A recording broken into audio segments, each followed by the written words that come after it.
you guys doing? Yeah, all right. It's a Vegas crowd, right?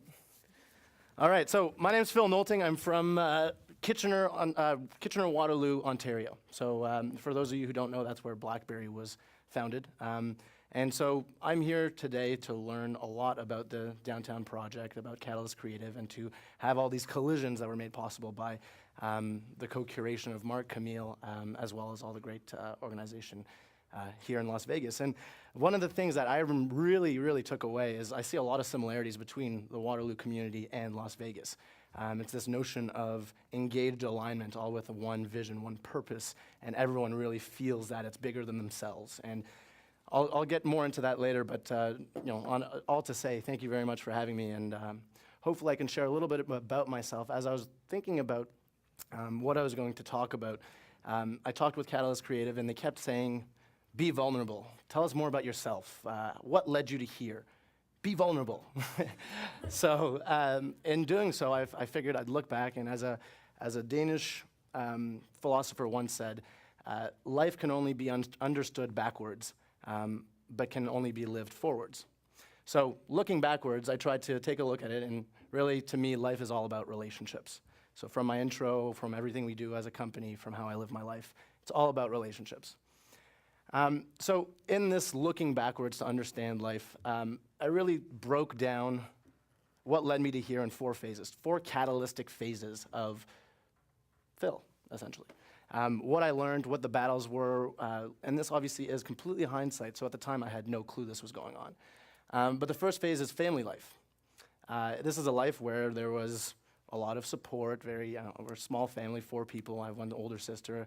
My father and my mother are both business people. And we all have a very strong relationship now, looking back. They really started me off early when it comes to learning about things like business. I had a lot of questions like, why are you working so hard? Or why are you always gone? I had 3-4 years of my life, my father every single week on Monday would take a flight out to a random city that needed a new office open or something like that, and would come back on Friday, and we'd see each other on the weekends. And I just was curious. And so I look at that, and in that phase, they were really trying to teach me about money, but in a way that it wasn't money. It was just something, a means to an end, a way to make things happen. It wasn't about money, it was about meaning. And unfortunately, you have to learn about all the capitalistic things that really take away a lot of that meaning to understand how to derive meaning from these things. So early on in that family life, as much as I learned all these great family values and all those things, to me the biggest battle was this battle between meaning and money. What do we do and why do we do? What does money really do? The second phase of life was a very different one. It was the first time that I wasn't actually, so elementary school is not on here, as you see, because you're still kind of just spawns of your parents at that point, in my opinion. You're walking around, you're kind of projecting their themes, their things you learned at dinner the night before, and you're not really fully thinking for yourself. So kind of skipped that one and went right to high school phase. And this phase to me was the first time I got to actually explore and actually make my own friends and I started dating, and I could start new sports if I wanted to. I could create my own schedule. And that was very, very exciting. So exciting to the point where I look back, and the hardest thing for me in this phase was actually going along the theme of experiences. What's the difference between experiences and events? And at the time, I had no idea there was a difference. It was really just, there's an event, I want to go because that sounds cool, and let's do it. And that sometimes meant, overpacking your schedule, not really focusing on what gives you experiences versus just attending an event. And what I didn't realize at the time was that I wasted a lot of time going to events or attending things or just going with the flow of things because, hey, why not? And I'm not saying that I would change anything from that. What I take away from that is I have a new lens now. Whenever there's an event, whenever there's something, even Catalyst Creative, it's what is the experience? What is it about? What will that be like? What will that feel like? Not what will necessarily the outcome be, but what will that experience feel like? From there, college life was a big one because high school, you go home at night, so there's still that influence, that grounding force, that support, that positivity, all those things. In college life, you're up. Life is whatever you want it to be. Now, this is the first time that you actually, in my opinion, or at least in my life, this is the first time you actually really start testing your values. The idea of mob mentality, the idea of really discovering the world through your own lens and not through others is one of the toughest things to learn in this phase.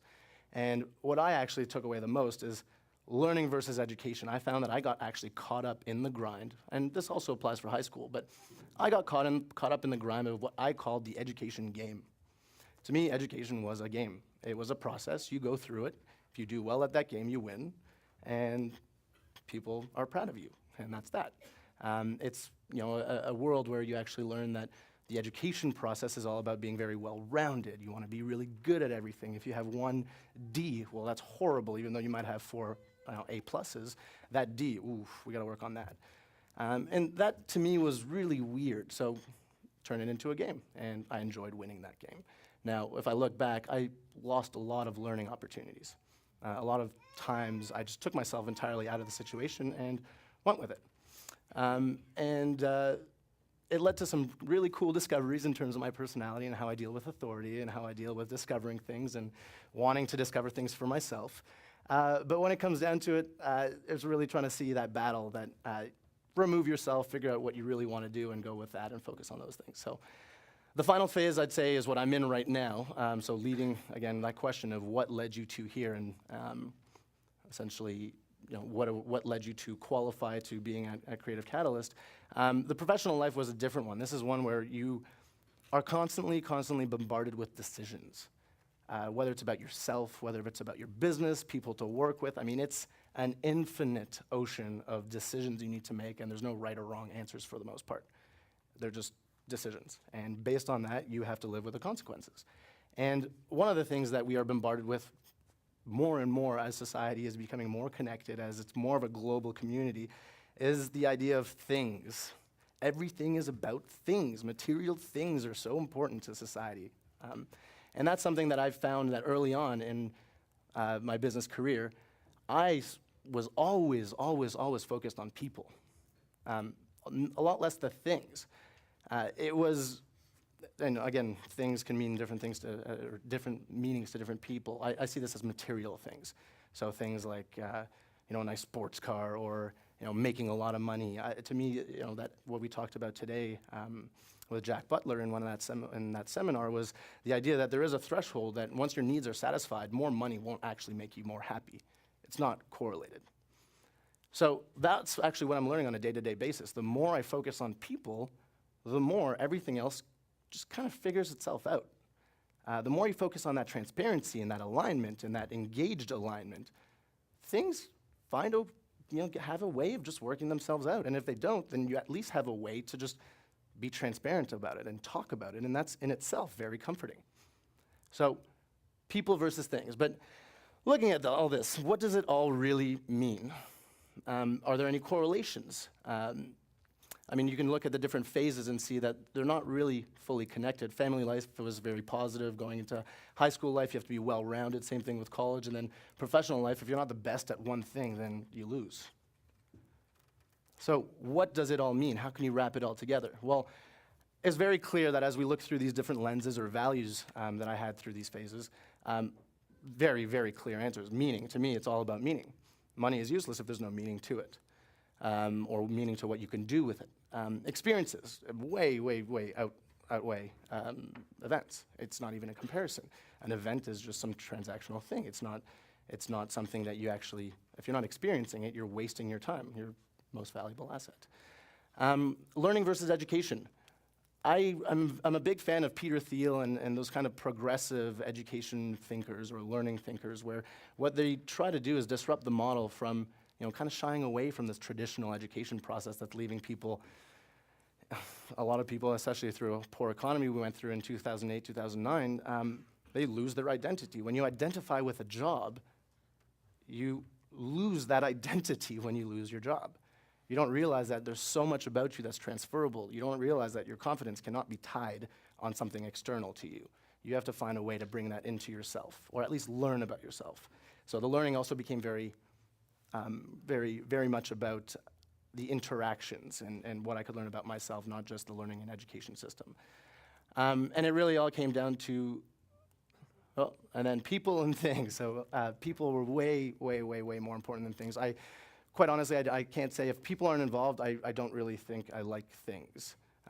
You can't actually share a thing. I mean, a sports car is useless if you're just sitting there alone. And I mean, you might really like driving it, but that's going to get boring after a while. And it's just a different mentality. So people need to be involved. And to me, it's all about relationships. Everything on the left, I relate to. I relate to meaning. I see myself in the meaning I derive from things I do. The experiences, I relate to that. I like those experiences. I understand what I'm growing, what I'm doing, how I get to go through more experience later on. And learning, same thing. People, it's all about people. So if I knew this, and obviously hindsight's 20/20, but looking at the business right now, Qwalify is a company that's all about building talent pools, so talent communities. We help companies, associations, not-for-profits, companies in the public sector as well. We help them actually build talent pools based on that alignment, based on that engaged alignment. You build a pool based on people who want to do what you're doing, not a specific job. They want to join your vision, your purpose, your raison d'être. They want to be working with you on that goal, and that is much larger than themselves, and they're willing to work really hard for that. So we want to make sure that more of those happen. So what we help with companies is the idea of this open door policy for talent. In doing so, we've learned that the way we actually help companies engage and the metrics that they learn through that are some that they didn't have access to before. So now relationships are being amplified through very short spurts of engagement where people can actually share and feel like their voice is heard. We've completely fundamentally switched the recruitment model, and now we're going into talent engagement and general engagement for public sector and other areas I was talking about. But if you look at how we started off with proactive recruitment and this notion that as a company, it's never too late or never too early to start that relationship. Never. You don't have to wait for a job. Most of the companies we talk to already know that within 6 months, one of their departments is going to need to grow. Now, usually when we ask, okay, what are you doing about it? The answer is, well, we've already started writing the job descriptions. Great. They're going to do that for the next 2-3 weeks. They're going to post it. They're going to waste a lot of money. And they're going to get a whole lot of people who really want their money applying. They're going to tie up all their resources. They're going to look at all these people because they want to work on their employer brand. And they're going to give great stellar candidate experiences and waste a whole shitload of money in the process. So what we do is we actually allow that open door policy for talent to happen.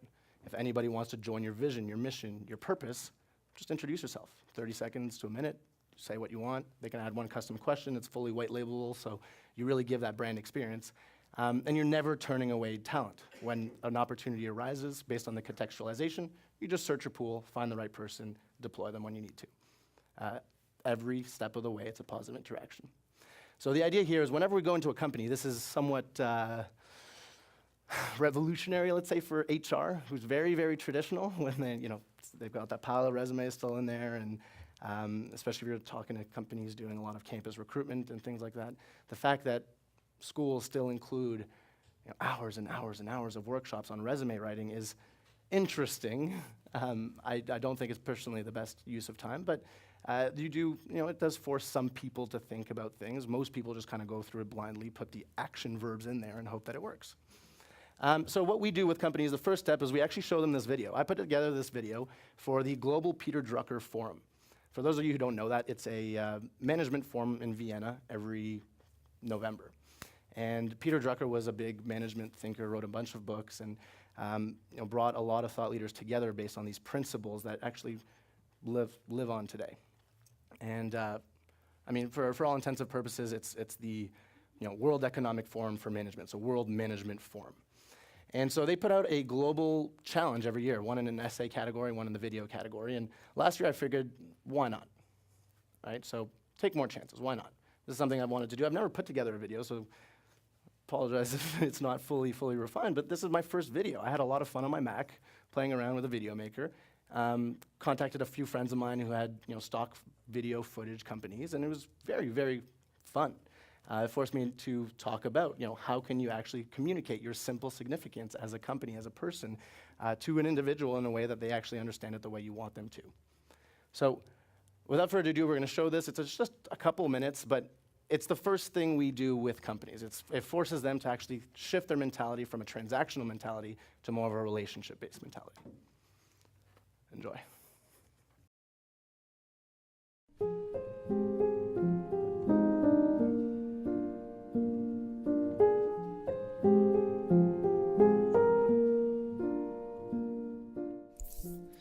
Today's world is increasingly complex. People are bombarded daily with thousands of messages designed to influence them, and they are unknowingly conditioning themselves to ignore the noise. According to recent studies, the average person now has a focused attention span of roughly 8 seconds, a tough challenge for companies competing for attention based on transaction-based messages.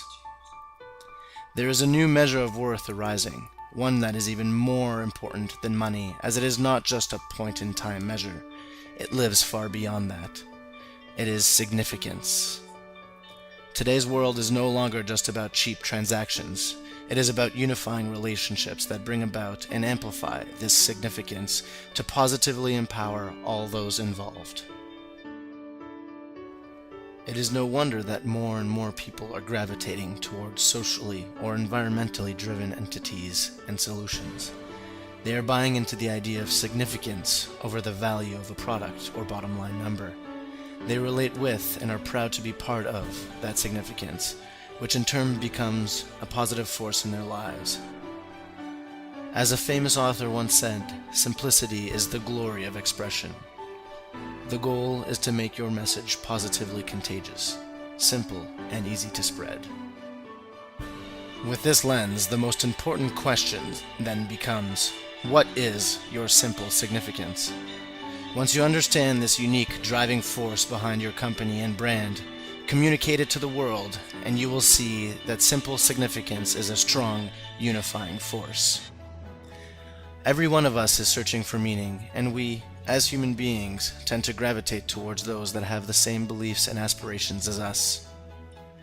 When you tie it all together and build a team that has a simple, unifying belief and drive, you will witness professional happiness and productivity like you have never experienced before. If you hire people just because they can do a job, they will work for your money. But if you hire people who believe in what you believe, they will work with you with blood, sweat, and tears.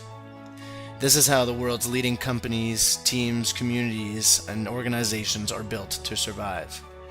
They have a simple, unifying significance and a simple message that makes it positively contagious. Entrepreneurs and CEOs, I ask you this: what is your simple significance?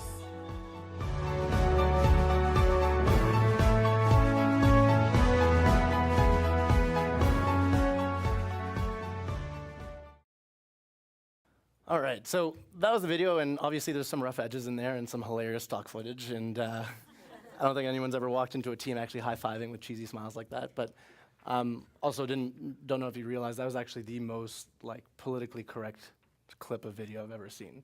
So that's something else that clients actually do mention, which is kind of funny. Well, actually, I'm just going to go back very quick. So this video, what's actually pretty interesting, is didn't really have any expectations, put it together, and this actually won the global challenge. So we actually came first. Very cool. And in doing so, actually got in front of a lot of large companies that are looking to bring these kinds of initiatives out. And it was an eye-opening experience, to say the least. People really do buy into the idea of meaning. They buy into the idea of it's not this glorious thing that starry-eyed Gen Y candidates really think of. It's a real thing. Large companies, the biggest companies in the world, are thinking about this and finding ways or trying to find solutions on how to bring this engaged alignment. So what I would challenge you to do is actually go out and talk to people tonight and ask them what their simple significance is. It's an interesting exercise because you'll find it's actually pretty hard to do. It's not a very basic thing. You'll try it and you'll iterate, and often you have to talk to your team and all those things. But ask them what it is, and after you hear it, do something, anything. Even if it takes 5 seconds to do an intro to someone else through your phone or anything, do something to help them further that. Build that relationship today, because as it keeps building and growing, you have no idea where it will go. And that's the most exciting part about it. So enjoy. Thank you very much for the time.